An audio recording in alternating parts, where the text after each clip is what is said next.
Fala galera, como é que vocês estão? Tudo bem? Hoje, Parque Nacional das Emas, aqui atrás. Toda essa área aqui atrás é Parque Nacional. Agora olha que coisa impressionante. O parque está ali, divisa do parque. Aí a gente vem. Aqui, estrada, beleza. Agora dá uma olhada na plantação que tem associada do outro lado. Eu vou tentar mostrar um pouco mais para vocês. Olha isso.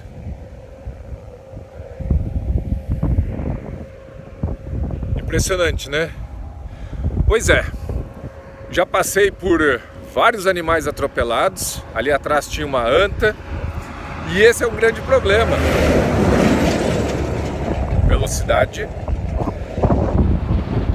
Uma abundância de alimento para uma série de espécies que faz, obviamente, que eles saiam de dentro do parque e busquem esse tipo de ambiente, cruzando por onde? Por cima da rodovia. E dessa forma, ampliando a chance de atropelamento. É uma pena, né? E não existe qualquer tipo de medida de mitigação. Mas o parque é muito bonito, vale a pena demais. Tá ok? Continua me seguindo aí.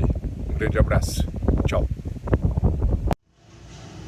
Olá, seja muito bem-vindo, muito bem-vinda a mais um módulo do nosso curso. Hoje a gente vai conversar sobre fatores que influenciam o atropelamento. Nós já falamos muita coisa sobre isso naquele módulo que eu abordei problemas, falei um monte de coisa, né? Falamos já sobre variações, sobre variação temporal, sazonalidade, mostrei um gráfico já, acho que em 2 momentos, mostrando que diferentes variáveis acabam influenciando nas taxas de atropelamento. E essa é uma grande questão. A gente tem por hábito, muitas vezes, estar indo para campo, coletando os animais atropelados, mas quando a gente tenta explicar por que aumentou, por que diminuiu, a gente não tem as variáveis para que a gente possa fazer isso. Isso não é simples, porque você tem variáveis de diferentes aspectos, que a gente vai comentar agora sobre elas, mas é extremamente importante que quando você planeje o seu trabalho, você pense sobre essas variáveis. Elas são fundamentais depois, quando você vai dizer assim, poxa, olha só, no mês de julho diminuiu. E aí a gente cria hipóteses. Os anfíbios são menos atropelados no mês de inverno, então diminuiu. Mas prove isso. Foi a temperatura que causou? Ou será que foi alguma outra coisa? Porque durante a maior parte do ano você tem um tráfego de veículos muito grande e num determinado momento do ano ele reduz. Não sei porquê, qualquer motivo que seja, ele reduz. Período de safra que deixou de existir, por exemplo. Eu mostrei um gráfico para você lá com Agelaios, que não é Agelaios, que é o pássaro preto lá, que tem outro nome, mas que ele tem uma sazonalidade muito forte, influenciada por fatores muito diferentes do que o simplesmente climático. A gente tem que começar a internalizar essa coleta de dados para que a gente possa ter não o monitoramento, mas a análise do monitoramento posterior mais adequado. E eu quero discutir vários pontos com você sobre isso, tá ok?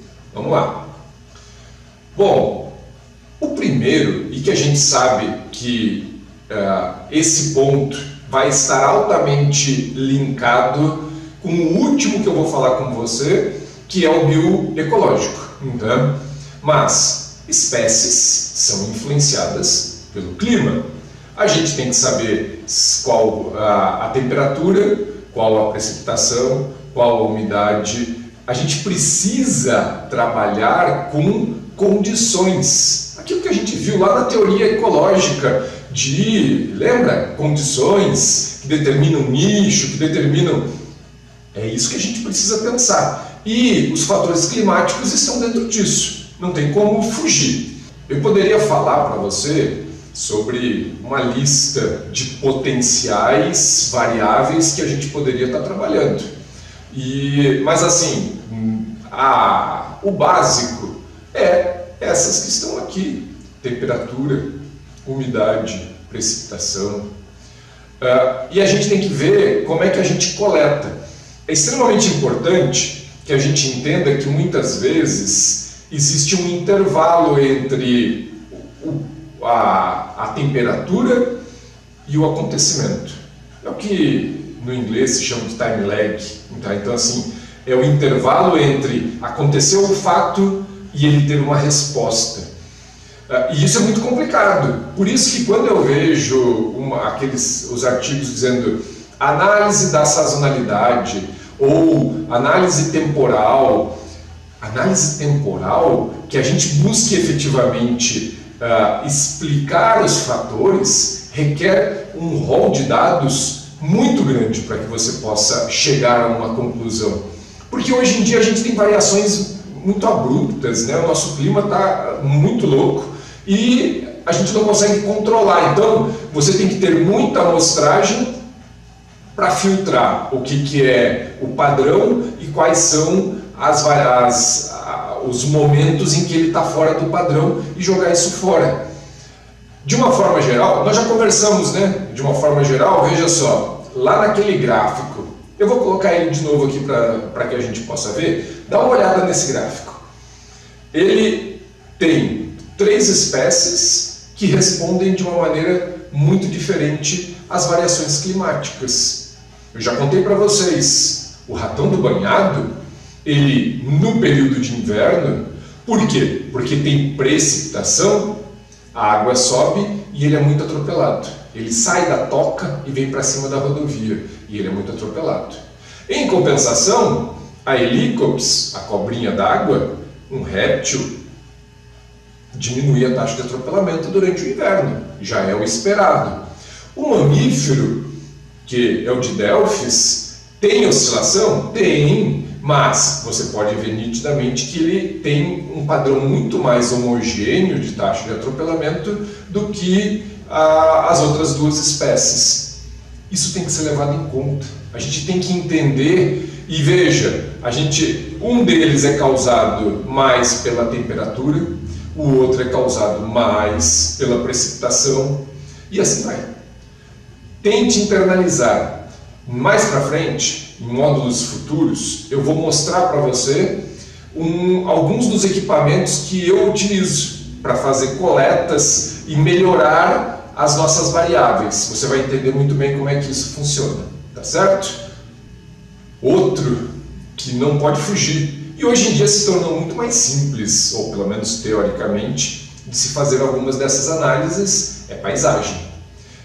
Você tem que, de novo, a paisagem tem uma relação muito forte com a relação bioecológica. Por quê? Bom, capivara tem uma relação com água, anta tem uma relação com água, lontra tem uma relação com água, a Helicops, cobrinha d'água, tem uma relação com água, o primata, arborícola, e aí vai. Então veja, a relação que você tem que ter, o lobo-guará, apesar dele estar agora acontecendo em um monte de lugares, e isso não é bom, como a gente pode imaginar de uma análise rasa, ele tem particularidades, gosta do nosso cerrado. Então veja, a gente tem ambientes mais favoráveis, e é extremamente importante que a gente considere a paisagem. Eu já mostrei para você também um gráfico onde, quando eu mostrei aquelas imagens tristes de acho que 5 ou 6 leopardos Geoffroy atropelados, lá na Estação Ecológica do Itaim. E eu mostrei o mapa onde 3 deles estavam mais dentro da unidade, ou bem no início, e o restante tudo na área de plantação de arroz. Veja só, nós estamos aqui de novo falando, nesse caso, num contexto de paisagem que influencia a disponibilidade de recurso para a espécie. A gente poderia imaginar, não, é dentro da unidade que mais se atropela. Não, é fora da unidade nesse caso. Isso não é uma regra, mas pode acontecer. E a gente tem que avaliar conectividade, disponibilidade de habitat para várias espécies, corredores, áreas de APP. Veja, Alex, mas espera aí, para um projeto de atropelamento, para coletar, eu tenho que pensar nisso? Necessariamente não, mas você vai precisar disso para você poder fazer tomada de decisão.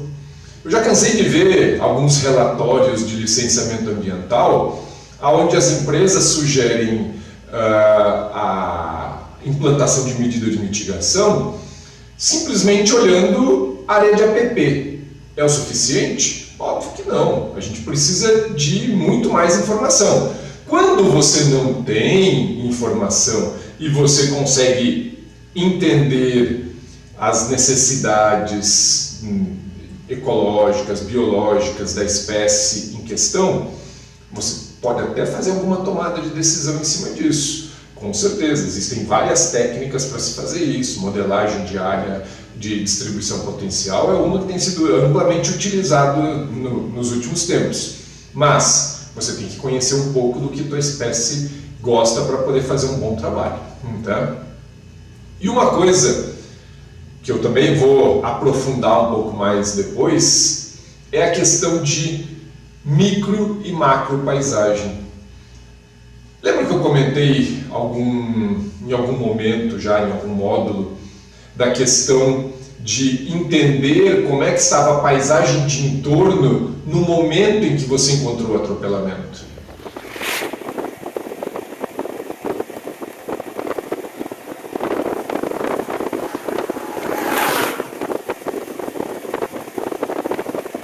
Se você pode ter uma formação, se você olhar na imagem de satélite, ter áreas de fragmentos florestais super interessantes e distantes da rodovia, sei lá.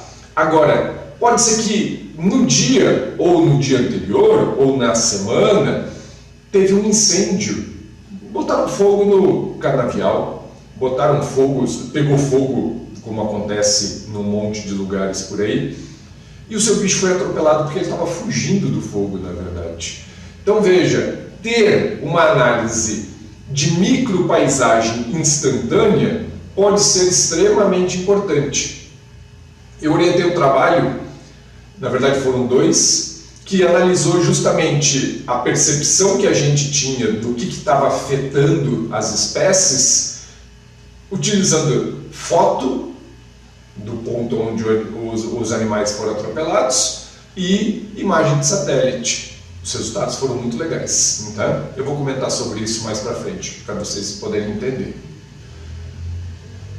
Isso deveria ser básico em qualquer trabalho de monitoramento. É você saber quantos carros passam em diferentes momentos do dia e em diferentes épocas do ano. A gente fica tentando explicar por que subiu, por que diminuiu, e a gente não sabe se foi, por exemplo, porque aumentou o fluxo de carros. Você pega uma região turística, você pega imagine o seguinte, para quem conhece, Parque Nacional da Chapada dos Veadeiros. Você sai de Brasília em direção ao parque. Nas épocas de férias, de feriados e tudo, você tem um fluxo muito maior. Com isso, você aumenta o número de animais atropelados, provavelmente. Se você tem uma época de safra, que foi o que eu mostrei também para o tal do pássaro preto lá no Taim, é o momento em que ele morre mais. Existem picos de mortalidade porque você tem caminhões se deslocando e causam mais atropelamentos. Você tem que monitorar. E, se possível, inclusive, diferenciar o tipo de veículo. Porque você pode ter caminhões numa época que andam numa determinada velocidade, que geram um determinado impacto, veículos de passeio numa outra, e assim por diante. Se possível, avaliar essa variabilidade. Se não, conhecer o tal do VDM, ou conhecer o volume de tráfego que você tem, é extremamente importante. Eu também vou mostrar como é que a gente faz. Mais lá na frente eu vou abordar isso. Tem várias técnicas para a gente poder discutir de como fazer esse processo de avaliação. Em alguns lugares, você consegue, por exemplo, é uma concessionária? A concessionária sabe quantos carros passam. Excelente. Por quê? Não adianta você pegar, se você entrar no site do DENIT, por exemplo, a maior parte das rodovias federais tem um VDM médio. Então, quantos carros passam por aqui por dia? Adianta isso? Claro que não, porque se isso é um número padrão, não segue mensal, não tem sazonalidade, para você não funciona. Ajudaria se você fosse comparar duas rodovias simplesmente com características muito parecidas e você tentar se explicar por que uma tem mais mortes do que a outra, na verdade. Mesmo assim, ia ser um achômetro. Então, ter esse tipo de informação é extremamente importante. Entender a variação diária, quanto que passa de dia, quanto que passa de noite. Por que algumas unidades de conservação, se você pegar o Parque Estadual Carlos Botelho, no estado de São Paulo, o Carlos Botelho fecha à noite.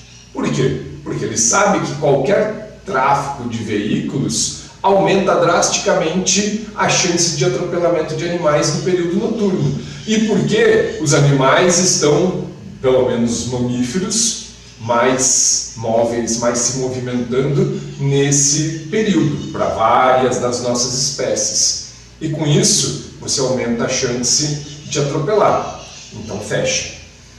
Se você tem um fluxo muito grande de veículos no período noturno, é bem provável que você vai ter um aumento da mortalidade de mamíferos. Se o seu período é mais no diurno, você vai ter algumas espécies de mamíferos, você vai ter aves, você vai ter répteis, anfíbios e assim por diante. É importante entender isso, tá certo? Outro ponto é a tipologia da infraestrutura viária. Veja, se você tem 4 pistas ou 2 pistas, muda tudo. Se nas 4 pistas você tem o Jersey, que em alguns lugares é chamado de gelo baiano, aquela estrutura de concreto que protege, e eu afirmo isso porque eu já sofri acidente e foi isso que me salvou. Então assim, ela é feita para realmente proteger o usuário. Só que ela é uma barreira que para muitas espécies faz com que o bicho tente cruzar a rodovia, encontre a barreira, fique preso e volte. Ou então tenta pular, não consegue e nessa coisa acaba sendo atropelado. Então, a tipologia da rodovia e da ferrovia também é extremamente importante. Se você tem curva, aonde foi o atropelamento? Está em curva. Você tem os cortes na rodovia e é óbvio, você imagina o seguinte, você tem um corte, um cavado muito profundo. Se o animal chegou ali, ele fica meio que dentro de uma barreira, ele fica de um lado para o outro na pista. Eu comentei em um momento, em uma outra aula, sobre a Serra dos Órgãos, o Parque Nacional, e a rodovia que desce. Ali tem vários lugares que é um paredão rochoso. Você tem 20, 30, 50 centímetros de acostamento e você tem um paredão rochoso. E pro lado de lá você tem um penhasco. O bicho fica preso. Se ele veio pela pista e chegou ali, ele está preso. Esse ponto vai aumentar a chance dele ser atropelado. E assim por diante, você pode ter, se está subindo ou está descendo, qual é a largura que você tem da faixa de domínio, principalmente para animais de médio e grande porte. Se você voltar no vídeo da Expedição Urubu, eu mostro lá foi na Chapada Diamantina, se eu não me engano, a vegetação chegando na borda da rodovia. E aquilo ali influencia o atropelamento, porque é impossível de você poder ver qualquer coisa. O animal já sai em cima da pista. Se você vai para as rodovias na Argentina, é impressionante. Elas têm umas áreas de campo laterais que tem 50, 60 metros. Então, assim, um animal de grande porte é visto à distância, chegando na rodovia. Isso muda. Então, assim, levar essas informações, talvez para aquele contexto de micropaisagem que eu falei agora há pouco, é extremamente importante. Nós fizemos aqui no laboratório, nós temos um gabarito extremamente extenso para caracterizar rodovias no ponto do atropelamento. Eu vou mostrar isso mais para frente para você. E tem que ser muito bem pensado se vale a pena se gastar todo esse esforço ou não. Mas essas variáveis podem ser extremamente importantes, sim, para a definição do tipo para a definição dos nossos pontos críticos e para você poder explicar o atropelamento. Finalmente, a gente tem a questão bioecológica dentro desse rol de variáveis. E aí a gente vai para nível de espécie, porque cada espécie tem seu requerimento, tem sua condição, tem seu nicho, e ela tem que ser, a gente tem que entender o que faz ela aumentar possivelmente o momento de cruzar a pista. Pode ser, eu tive um caso extremamente assim, que eu não consegui explicar, não achei o motivo, mas um dia específico, saí de Pelotas em direção à Estação Ecológica do Taim. Nós fazíamos monitoramento de Kombi com uma porta lateral e tínhamos um grupo que ia, nós éramos 3 ou 4. Moral da história, essa tal de Helicops, nós passávamos por uma região de banhado e nesse dia específico, ela morria sempre muito, mas nesse dia específico houve uma convergência climática, lunar, solar, seja lá o que for, gerou um processo de dispersão de juvenis. Foram cerca de 600 cobras atropeladas em um único dia. É impressionante. A equipe, eu tinha 2 alunos que iam andando, eu ia super devagar com a Kombi, eles iam andando do lado de fora. Os animais que estavam vivos, eles chutavam para o mato, e os animais que estavam mortos, eles jogavam, e a cada 100 metros, eles pegavam e jogavam para dentro da Kombi. A cada 100 metros, nós parávamos, contávamos e marcávamos a posição. Foi assim, uma mudança no nosso protocolo, porque era demais. Tinha muitos animais atropelados e outros tentando ser atropelados. Tudo saindo.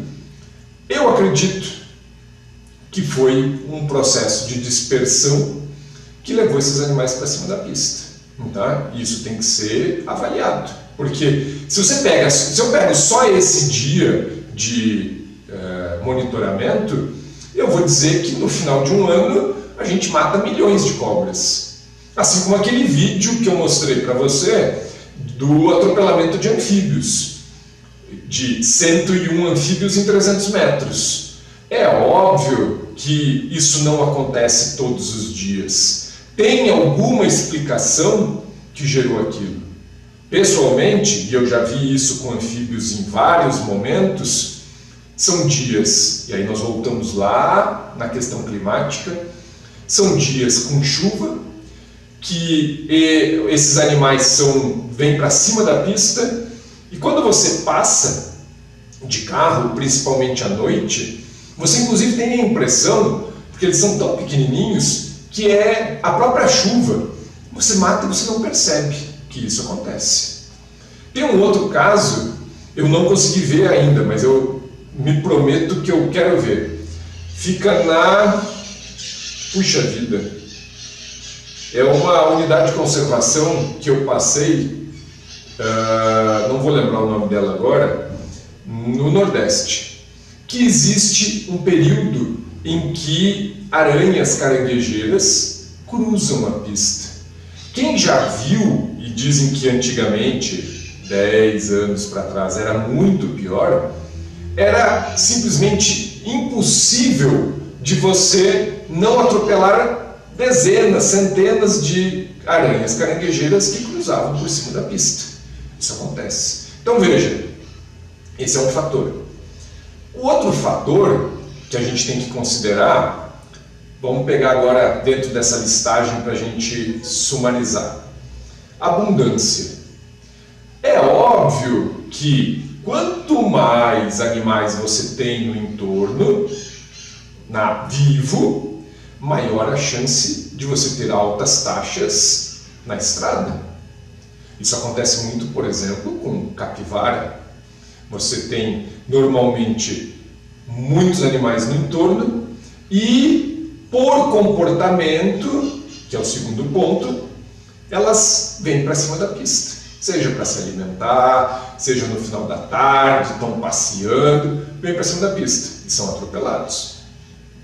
É óbvio que você pensar, por exemplo, num gato do mato, que a densidade de animais que você tem é muito menor, infinitamente menor do que de capivara, ele ter a mesma taxa. Não vai acontecer. Você vai ter uma abundância de animais muito pequeno no entorno e a chance dele ser atropelado é muito menor do que de capivara, tá certo? Tem um caso muito interessante de um projeto nosso, aqui do centro. Alguns anos atrás a gente fez um grande projeto que nós analisávamos, além do atropelamento, os potenciais efeitos marginais na composição da comunidade, principalmente de mamíferos, que existe no entorno da rodovia. Para isso, nós fazíamos um monitoramento e tínhamos armadilhamento fotográfico feito em fragmentos na borda da estrada até 300 metros de distância. Era uma sequência de armadilhas fotográficas que era colocado cruzando o fragmento. E um resultado muito interessante dentro dessa questão de abundância e comportamento foi o caso da paca. A paca foi a espécie mais abundante dentro dos fragmentos. E um resultado que a gente teve, muito legal, é que aparentemente ela prefere viver no interior do fragmento do que na borda do fragmento. Então veja, ela não gosta muito daquela zona de transição, ela realmente procura alguns lugares um pouco mais estáveis para viver. E isso ficou muito nítido pela distribuição que tinha. Como os fragmentos eram muito pequenos, nós tínhamos borda do lado de cá e muitas vezes no final dos 300 metros nós já tínhamos borda de novo. Então a gente via nitidamente quando o animal gostava de ficar no seu interior. Em contrapartida, ela foi a espécie menos atropelada. Não menos atropelada, mas ela não teve nenhum animal identificado atropelado. Então veja, a espécie mais abundante no entorno, pelo menos quando utilizando armadilhamento fotográfico, não teve nenhum atropelamento. E isso tem muito a ver, provavelmente, com o comportamento. Alguns podem dizer, não, é porque é uma questão social, que quando você tem uma paca, e tem muita gente que gosta de comer carne de paca, as pessoas botam dentro do carro e levam para casa. É possível. Agora, durante 2 ou 3 anos, fazendo monitoramento, com uma equipe constantemente em campo, nós não encontramos nenhum animal. É provável que existe um fator comportamento que mantém essa espécie distante. Então isso é extremamente importante para a gente considerar Porque assim, nem sempre aquilo que vive, que tem mais, morre mais. Mas, no caso da capivara, isso acontece. Áreas onde você tem mais animais, é o caso da Estação Ecológica do Taim. Não foi na beira da estrada, mas só para vocês terem uma ideia do número de animais que nós estamos falando, eu fiz um trabalho monitorando a abundância de capivara na margem de uma lagoa, 4 quilômetros. Nós começamos fazendo o monitoramento, tinha 420 animais em 4 quilômetros, imagina a loucura. Terminamos 2 anos depois com 700 e tantos animais. Por quê? É um rato, tinha uma plantação de arroz para ela comer, tinha lagoa para ela se proteger e não tinha predador humano porque ficava na zona de transição com a unidade de conservação. Todos os fatores favorecem o crescimento populacional. E eu só falei isso porque é importante a gente entender que como ela tem um comportamento de chegar na estrada, de habitar esse, ou pelo menos de utilizar esse ambiente, ela é mais atropelada, tá certo? Então, veja, a abundância é importante, mas o comportamento é importante, ok? E aí vem várias outras possibilidades, migração, dispersão, área de vida. Se você pega trabalhos publicados, por exemplo, para o estado de São Paulo, com deslocamento de onça-parda, ou os dados que o pessoal tem de deslocamento de lobo-guará, áreas de vida muito grande, isso faz o quê? Você acaba tendo uma mortalidade muito maior, porque você faz com que o animal, para que ele consiga todos os recursos que ele precisa, ele tem que cruzar mais vezes a rodovia e acaba aumentando a chance dele ser atropelado, tá certo? Então veja que elencamos aí uma série de variáveis que a gente tem que considerar para poder avaliar e explicar o nosso atropelamento. Agora, a gente tem que começar a pensar, veja, eu mostrei várias condições, recursos, comportamento e tudo mais, que influenciam aquilo que eu chamo de atropelamento real. É o que aconteceu, que a gente nunca vai saber, na verdade, tudo, porque nós temos, quando a gente faz monitoramento, por melhor que seja, ele é você avalia o atropelamento avaliado. Você nunca está 24 horas em cima da rodovia, em cada metro da rodovia. Isso não existe. A minha concessão tem monitoramento constante. Ok, enquanto o seu operador de tráfego está numa posição, na outra está morrendo rato, está morrendo roedor, está morrendo um monte de coisa. Inclusive animais, às vezes, um pouquinho maior, que pode ser que uma ave de rapina, um urubu, uma espécie carniceira, rapidamente pode levar embora. Então, eu vou contar muito sobre isso em outros momentos que a gente vai ter durante o curso. Então veja, o real e o avaliado, tem estudos que mostram que o que a gente encontra é 15 vezes menor do que o que morre. E eu estou para dizer que provavelmente é mais do que isso, tá? Dependendo principalmente de como a gente faz e de como a gente estima, né? Mas esse é outro caso. Então vejam, dentro do atropelamento real, a gente tem aquilo que a gente acabou de falar. Quais são os fatores que estão influenciando isso? Clima, paisagem, o próprio comportamento do bicho, a abundância, a estrutura da rodovia, tudo isso influencia o atropelamento, tá certo? Agora, o que influencia o nosso monitoramento? E aqui a gente começa a aprofundar vários dos tópicos que a gente até já pincelou, então, em vários momentos. Nós já falamos de esforço, nós já falamos de distância, foi o que a gente já abordou muito lá atrás, quando eu falei rodovia é um transepto.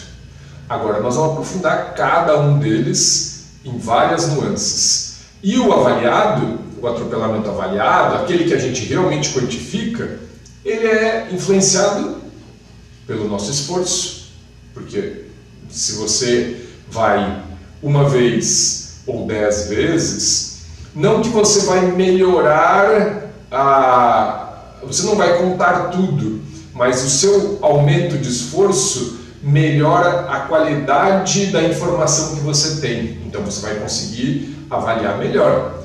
Nós já mostramos isso. Se você vai uma vez por mês, você tem um cenário. Se você vai 30 vezes por mês, você tem outro cenário. Tá? A sua adequação da sua taxa de atropelamento, nós acabamos de falar sobre taxa, né? 1h30 falando sobre taxa e número. Então, assim, isso é importante. A equipe, sua equipe é treinada, não é treinada, número de pessoas, como é que se procede. Vocês vão brigar muito comigo quando a gente for falar de equipe, pode ter certeza, porque a gente tem toda uma definição do número de pessoas que é importante que você comece a pensar. Então, assim, obviamente, a equipe determina o quanto você está encontrando. A velocidade, creio que essa é a mais fácil de convencer você. Ou seja, quanto mais rápido você vai, menos você vê, você só vai ver animais de maior porte. E, junto com essa história de animal de maior porte ou de menor porte, tem o tempo de permanência. Uma anta e um sapo têm tempo de permanência completamente diferente em cima de uma pista. Talvez, se você faz análise a cada 15 dias, monitoramento a cada 15 dias, você vai conseguir encontrar uma anta por 2 meses, vai encontrar ela 4 vezes em cima da pista, talvez. Agora, um anfíbio, talvez em questão de algumas horas ou alguns minutos, ele pode sumir. Isso se você encontrar, né? E já discutimos a questão do transecto, posição na pista, para você poder identificar que um animal, de novo, a anta lá do outro lado, você vai conseguir encontrar ela facilmente. Agora, será que o sagui, lá do outro lado, você encontra? Será que o anfíbio, o morceguinho, a ave pequena, a pequena cobra e tudo mais, você vai conseguir encontrar lá na outra margem, no acostamento, mesmo sendo uma pista uma rodovia de 2 pistas? Será que isso acontece? Provavelmente não. E isso influencia no atropelamento avaliado. Tá bem? Então olha só como é que cada uma dessas variáveis é influenciada e como é que a gente pode pensar isso daqui para frente. Olha que legal essa estrutura desse esquema. Nós temos 5 variáveis, tá, que interferem diretamente no atropelamento avaliado, do quanto a gente está vendo disso em campo. As 3 primeiras, esforço, equipe e velocidade, é o que eu chamo de controlável. Você define isso no seu delineamento e você pode controlar essa informação e tornar, porque uma coisa que eu vou de agora em diante bater constantemente nisso durante o curso, essa palavrinha mágica, probabilidade de detecção, muda tudo dentro de monitoramento. Por quê? Você precisa manter a sua probabilidade de detecção constante durante todo o período do seu monitoramento. Alex, não entendi nada. Eu achei que eu tinha que ir para campo e contar bichinho. Não. Você tem que criar um protocolo que ele seja constante durante, ou o mais constante possível durante o seu monitoramento, para que você possa comparar épocas do ano. Então eu tenho que ir, se eu vou 4 vezes por mês, eu tenho que ir sempre 4 vezes por mês? Não. São outras variáveis que controlam isso. E você consegue manter a sua probabilidade constante. Nós vamos explicar e eu vou encher a sua cabeça com essa palavra de agora em diante. Probabilidade de detecção, o mais constante possível. O que a gente pode fazer nesse contexto em termos de esforço? Nós vamos tentar qualificar e que o nosso esforço seja quase sempre o mesmo. Dá para variar? Dá. Ele é controlável, eu consigo ajustar ele. Equipe, é mais fácil ainda da gente pensar. Eu vou manter o mesmo número de pessoas fazendo monitoramento. Eu vou comentar sobre isso depois, nós vamos ter um módulo exclusivamente falando sobre equipe, mas a ideia é que você tenha isso constante. Não adianta você ter um dia 15 pessoas e outro dia uma pessoa. Muda tudo. A gente vai falar. Depois a gente vai dizer, mas você obviamente consegue entender que ir para campo com 5 pessoas e ir para campo com uma pessoa, a chance de você encontrar um animal muda. E eu vou contar todos os erros que eu já cometi fazendo essa história de equipe, tá certo? Então, mas veja, isso é controlável. Eu posso dizer, todos os dias eu vou para campo com uma pessoa. Acabou. É controlável. Eu determino isso.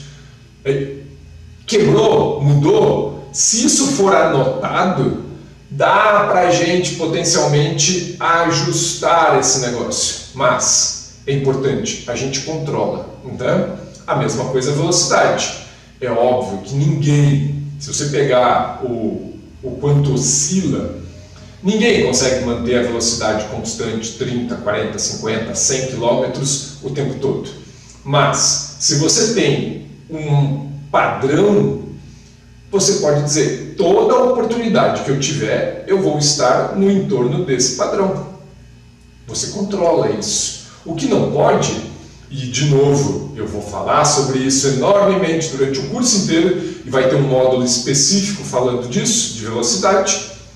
Eu não posso fazer monitoramento um dia a pé e um dia a 60 km por hora e querer comparar essas coisas. Eu posso comparar para comparar a composição de espécies, o que eu ganhei e o que eu perdi. Agora, eu não posso jogar os dois no mesmo buraco, no mesmo banco de dados e comparar. E eu já fiz isso. Então, presta atenção que eu já disse para você lá no início do curso. Eu estou te contando todos os erros que eu já cometi e que você não deve cometer. Aí, a gente vai para as duas variáveis não controláveis. Você não determina quanto tempo a carcaça do saguizinho vai ficar em cima da pista. Você não sabe disso. Por quê? Porque ela pode passar uma semana, como ela pode passar 15 minutos. Passou o gavião, levou a carcaça embora. Ah, mas o da anta é mais previsível, você vai ter ela por mais tempo. Agora, principalmente animais de pequeno porte, esqueça, voa, o bicho some de cima da pista, ou porque é amassado, ou porque ele acaba servindo de alimentação muito rapidamente. Você não controla isso, então você tem que usar métodos de correção. Existem trabalhos específicos sobre isso. Quanto tempo uma carcaça de médio porte permanece? De 5, 6 quilos. Quanto tempo um pequeno sapo permanece? Existem trabalhos. Então, se você passou num determinado momento e encontrou 10 anfíbios, se você utilizar essa equação de correção, você vai ver que em vez de 10 você tinha 100. Você perdeu porque ele foi retirado. Existe correção. Você consegue usar esse negócio. Da mesma forma, e aí nós já falamos muito lá quando eu falei de transecto, é a correção pela posição. O bicho está a 1 metro ou está a 20, 30 metros? A sua capacidade de detectar, a sua probabilidade de detectar o animal mudou. Espero que você tenha ido lá, dado uma olhada no distance, entendido de que a sua curva de detecção diminui rapidamente e com isso você precisa padronizar o seu trabalho. Com isso você consegue qualificar e ter uma probabilidade de detecção melhor, tá bom? Espero que você tenha entendido. Nós vamos quebrar isso tudo, tá? Nesse momento, probabilidade de detecção. Imagina que é sempre assim, o que eu tenho que fazer para que hoje, amanhã, daqui um mês, daqui um ano, quando eu vá para campo, as minhas ações sejam constantes. Porque se eu sei que eu estou fazendo isso, tudo que mudar não foi influenciado por mim, foi influenciado pelos fatores que a gente falou antes. Foi influenciado pelo comportamento do animal, foi influenciado pelo clima, foi influenciado por N coisas. Não foi por mim. Se eu encontrei um animal num trecho de rodovia e não encontro em outro, o meu padrão, a minha probabilidade de detecção tem que ser constante. Aí eu vou dizer, opa, peraí, muito aqui, pouco aqui, curva aqui, declividade, baixa visibilidade. Aí você vai poder dizer, olha, não fui eu que influenciei, eu tinha tudo constante. O que mudou foi a rodovia. Ah, legal, então aqui tem a paisagem de entorno está influenciando, tem mais fragmento. Show, não fui eu que influenciei, foi qualquer outro fator além do meu. Entendeu? É isso que a gente tem que se preocupar. Probabilidade de detectar um animal constante. Vamos lá. Esse daqui é só para sumarizar o que a gente viu ali atrás. Olha que legal. Quanto maior o esforço, maior a probabilidade de detecção. Por quê? Porque se você vai 10 vezes para campo por mês, você vai poder encontrar coisas que você não encontra quando você vai uma. Você vai aumentar a sua chance de encontrar os animais. Veja, aumentar a probabilidade de detecção não quer dizer que é melhor. Nós vamos discutir sobre isso. Eu só estou dizendo que como é que é a resposta encontrada na probabilidade de detecção pela variação de cada um desses fatores. A equipe, se você aumenta a sua equipe, você aumenta a probabilidade de detecção. Provavelmente isso não é linear, você tem um patamar que você consegue, até porque você não consegue botar 20 pessoas dentro de um carro, então assim, você pode ir até um certo ponto e depois não vai mudar. E como nós vamos ver depois, aumentar a sua equipe nem sempre significa qualificar. Aumentar a probabilidade de detectar não significa melhorar os seus dados, só significa que você aumentou. Eu disse para você que você tem que ser estável, que você tem que ter a mesma probabilidade, mesmo que baixe. Pensa sobre isso, tá certo? Quanto menor a sua velocidade, maior a sua probabilidade de detecção. Já falamos sobre isso. Se você estiver a pé, você vai encontrar muito mais animais do que se você estiver de carro. Principalmente se você estiver de carro a 100 km por hora. Entendeu? Tempo de permanência. Quanto maior o tempo de permanência, veja, você não controla isso, mas quanto maior o tempo de permanência, maior a probabilidade de detecção. É mais fácil. Por que você normalmente, se você fizer um monitoramento a 60 km por hora, você vai ver muito mais carcaças de médio e grande porte do que de pequeno porte. Então, aumenta o tempo de permanência, aumenta a probabilidade de detecção. E quanto menor a distância do observador, maior a probabilidade de detecção. Então, se o animal tiver a 10, 20, 30 metros de distância, menor a probabilidade de você ver. Se ele estiver em cima do eixo, lembra lá no transecto? Deveria ser 100%. É isso que a gente tem. Tá bem? Módulo encerrado. Espero que você tenha gostado e seguimos para o próximo. Até breve. Tchau.